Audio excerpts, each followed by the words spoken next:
अस्सलाम वालेकुम viewers, welcome to my YouTube channel. I hope आप सब बिल्कुल ठीक होंगे। आज की ये वीडियो येस्टरडे, टुडे और टुमारो के कॉन्सेप्ट से रिलेटेड है। स्टूडेंट्स को इस कॉन्सेप्ट में काफ़ी कन्फ्यूजन होती है। इस एक्टिविटी की मदद से इजीली उनका ये कॉन्सेप्ट क्लियर करवा सकते हैं। इस एक्टिविटी को बनाने के लिए एक स्क्वायर शेप में कार्डबोर्ड लें और इसे चार्ट पेपर से कवर कर लें इस तरीके से।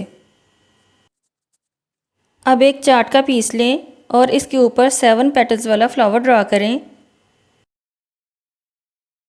और पेटल्स के अंदर डेज ऑफ वीक लिखें।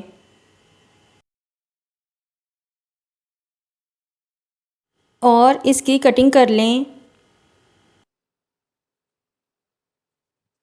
अब पहले से तैयार की गई बेस के ऊपर एक्टिविटी टाइटल यानी येस्टरडे, टुडे, टुमारो लिखें। अब कार्डबोर्ड में और फ्लावर में सुराख करें।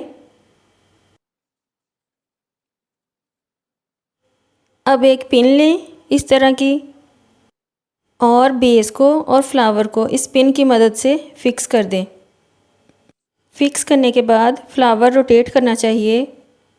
अब इस तरह के 3 एरोज़ कट करें और उनके ऊपर येस्टरडे, टुडे और टुमारो लिखें और इन्हें इस तरीके से बेस के ऊपर ग्लू स्टिक की मदद से चिपका दें।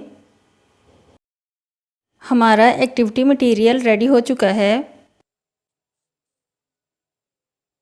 Yesterday was Sunday, today is Monday and tomorrow will be Tuesday. I hope आपको आज की ये वीडियो अच्छी लगी होगी। नेक्स्ट वीडियो तक के लिए अल्लाह हाफिज़।